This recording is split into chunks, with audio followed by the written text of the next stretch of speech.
Here's an example of like an organizational thing that we used it for. We put new moms in the fall, and three of our volunteers paid for them and put them up. And so we were able to thank our volunteers basically in front of the whole town. And I know they really appreciated the mention. And we get to show, a lot of times stuff happens in downtown, and it's always like, they did this, they knocked this building, they put this there, and it's always this they. And people in town really don't know which entity is putting it up, or which volunteers, or whether the city did it or your organization. And here you can give credit to the city when they do great things, and you can take credit for the stuff that you do, and you can physically show. So now when people walk down the street and they see these baskets, they might think of that time it was in their Facebook feed. Here's the best response we ever got, actually, from any of our posts. We have two arch rival high schools, Harvey and Riverside, in our town, and we just asked who was going to win, and we had 70 comments. And people were trash talking about the high school. It's generally pretty friendly. And one of the neat things about Facebook is that compared, we all have the local newspaper or the old cranks in town comment and say nasty things. And in Facebook, you control your brand. You can just delete any comment that you want. You can kick them out of your page so they can't post. So you kind of have control over that sort of thing, so you don't have to kind of get in arguments on your page. But if you ask your users questions, a lot of times they'll respond and they'll have a stronger connection with their brand, so that when you're trying to actually advertise stuff, it can get to them. Another trick is that you can embed Facebook in your website. So say you had some tech whiz that designed your website. It's kind of a pain to bug that person every time to upload their web page. So if you ask them to put your Facebook feed in there, this thing on the right of our website is called a like box. And so if you just Google Facebook like box, it'll show up and it'll tell you how to put this into your website. And then anytime you post on Facebook, it uploads your website, simplifies your life. We all are juggling a lot of things. It just makes it easier. So yeah, the different strategies is be conservative with email, only do it once a week, send it out only when there's news. And then with Facebook, you can post frequently. We post a couple times a day, at least post a couple times a week so that you can stay in contact with people.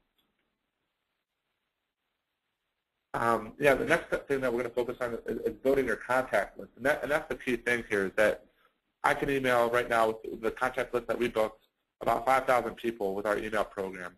But to get those 5,000 contacts, we had to put effort in. We had to put some time in, and we tried a lot of different ideas. And the benefit is that you can learn from our mistakes and our best practices, and we're going to show you what those are. But this is really where I think mainstream programs need to put a little bit more effort in terms of that. Because if you're going to have a Facebook page, you might as well have one with a couple thousand fans. If you're going to have an email update list, you might as well have it be a big update list, or else you're not using your time as wisely as possible. So the bigger your list, the bigger your impact. Imagine if you could email every person in your town, if you could email every person in your county, how effective that would be. And we showed you our numbers compared to our local paper. I mean, that's monetary. That's a monetary value in that type of reach. And so here's how we did it. There's two types of list building, organic and inorganic. And as you can imagine, the organic is the good and the inorganic is the bad. We have organic list building is when people sign up or opt in to receive emails or click like to become a fan. So if I said, hey, go on our website, sign up to get Downtown Painesville emails, that's organic growth. Inorganic growth is if I went to a company and bought 10,000 emails from Greater Cleveland and just started sending them emails about Painesville. That's spam, and in almost all cases, that's illegal, and don't do that. And we're going to show you really how to do organic growth, and it's not passive growth. You can be very aggressive about growing your list without basically stealing lists or using other lists. And so we're going to show you how to do that. Your first step is to import your existing contacts into your email program. And so you're going to type up an Excel file that kind of looks like this one at the bottom. You're going to have a column for your first name, a column for your last name, and the email. I mean, if you want to put company or address in there, you can, but that's not that relevant because the only things you're ever going to use are their first name and their email address when you send out emails. And you want to type up all of your members. You want to create an email list with all your merchants. You can put your city and county employees in there if you want, your local media, and your elected officials. Everyone from the town dog catcher to probably your member of Congress in there. And then every time you collect information, you're going to put it back into an Excel file with a column for first name, a column for last name, and email, and that's how you're going to upload it. And so if you think of today, You know, if you spend the rest of your workday typing up this email list, already between the city and county employees, your members, your merchants, you probably have an email list that's already, you know, a couple hundred emails big. You know, now you can send out with Constant Contact or another management program. You can email out all that stuff. The second part is once you create your page, you can suggest the page to your friends, especially if you are from the town. Like I grew up near Painesville, so a lot of my friends were from Painesville. I invited them to become fans of the page. And, you know, you could get to 200 fans pretty quickly or 100 fans pretty quickly by just inviting your friends. Unfortunately, only the people that are administrators of the page can do the suggest friends part of it.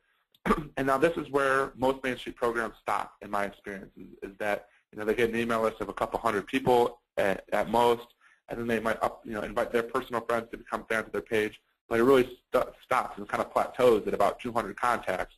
And that's where most programs stop. They get to this point and they stop. And you can't do that. You got to put the time and energy in to build your list, to build that powerful list that you can contact all those people. And so here's how you kind of do that. Because a lot of people just stop here because they just don't know what else to do. And so here's what you can do. You want to collect emails at every meeting and event. You know, if you have a town hall meeting about the new downtown streetscape, collect everybody's email, add them to your email list, and do that. Here's an example of a form that we already had for a couple years. We had an open house for the Christmas season, and a couple hundred people would participate in this and fill out the form for a raffle. And we started collecting emails on this, and so every time we have this holiday event that we advertise on the radio and through other means, if someone comes out, we get their email. Now we can keep those people updated. So make it part of every form that you ever have people fill out to do. But it's difficult to do that. And so here's a strategy that worked extremely well for us. So we had a big event in town called Party in the Park. It's like our town festival. Every town has, you know, the big Strawberry Festival, the Maple Festival, or the Homecoming Festival. This was our big festival. And my first year on the job, I spent all 3 days in our booth bugging people to sign up for downtown email updates. We might have gotten out of 28 hours or so of volunteer work or 30 hours of volunteer work, maybe about 140 emails from bugging people to sign up to get downtown updates.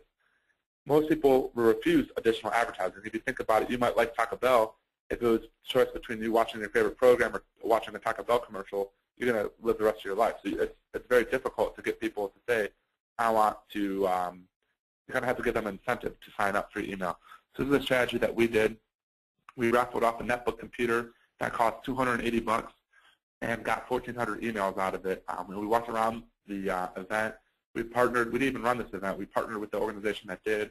We got volunteer T-shirts that said staff T-shirts. We had only 3 volunteers for the 3 days. We had the credential that said we were with the event, a hopper to collect all the cards, and the prize of the laptop. And so we basically walked around. We had a stack of note cards. The ones on top were filled out or not filled out. You put ones that were filled out at the bottom. You just went up to people and we would say, hey, you know, we're with Party in the Park.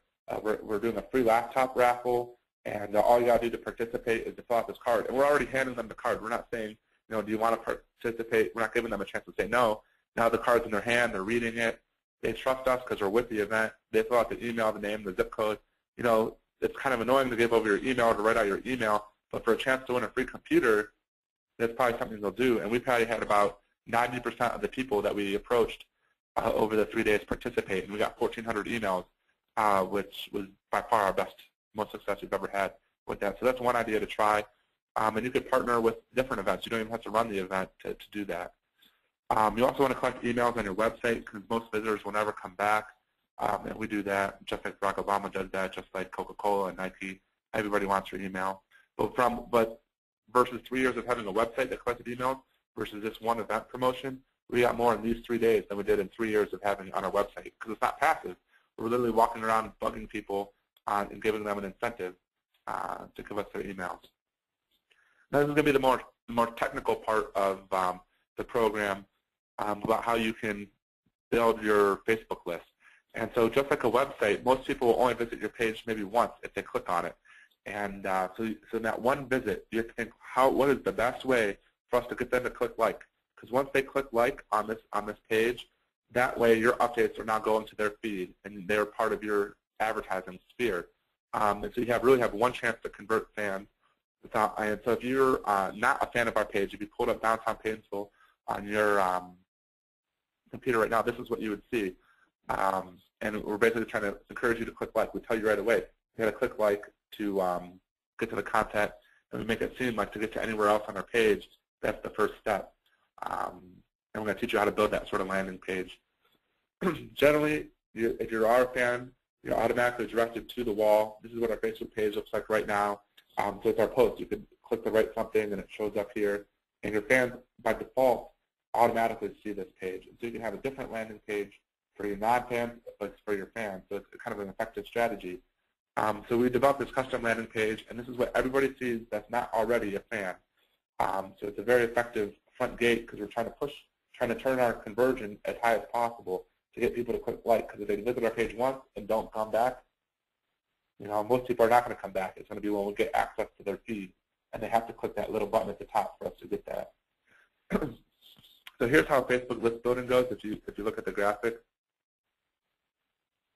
you want to basically create promotions and different strategies for pushing people to click on your basic link, which you can design a custom URL for your website. If you look at this link at the bottom of the screen, it's facebook.com username. If you pull that up, you can create a custom name for any page or personal profile that you want. So we're facebook.com/Downtown Painesville. So it's kind of an easy thing to remember. And then so you push these non-fans to this landing page, which is the default page that they'll see. That's a high conversion chance that they're going to create a fan. And so now we're going to show you, so this is how the process works. And it's just like, just like an aisle in a grocery store. You want to channel the customers to go through a certain channel. And so if you can get them to go through this, click on that one page, you have a very high chance that they're going to click like, that you get access to them forever.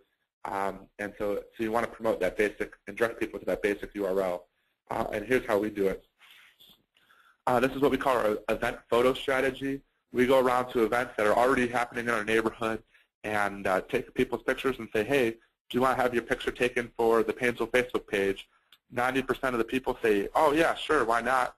And we get them to get together in a group, and then we take their picture, and then we pass out to every single person that we took their picture this card that says, smile, check out your picture and the album from today's event at our Facebook page, and you can tag your friends and neighbors. And so now we've created a very strong incentive for every single person that we've come across to go to our page because their picture's on it. And it's basically we're putting their picture up in front of the whole town. So now they're concerned, oh, is my hair messed up, are my eyes closed, all this other funny stuff. And because we asked them at the beginning if they wanted their picture up there, they're already opting in at the beginning. So we're not putting up anybody's picture that doesn't want it up there. And this event, these pictures that you're looking at are actually from a local high school football game, the big Harvey Riverside game that we joked about before. So we didn't even tell anybody we were coming. We just had a camera and about 2,000 of these cards. I went around and took people's pictures, gave them the cards. I went home that night, took 10 minutes to upload all the pictures, and this was the result. This is 351 people tagged themselves or tagged their friends in photos from just that one event. So with 1,000 business cards, one camera, one volunteer, and 2 hours at a high school football game, we had 351 people at least click on our page, if not more, just from this one event. And you can see it's kind of a powerful visualization there, but it's very effective in terms of driving traffic. And people are most interested in themselves, and so if you put them on your web page, they're going to do that. So you can see now if they think, you give them this card that directs them to the page, and then this is what they see. Now they think that they have to click like to see their own picture. You've created a very strong incentive for them to click like. Another couple other small strategies, if you put the photo description of every photo as a link to your page. For instance,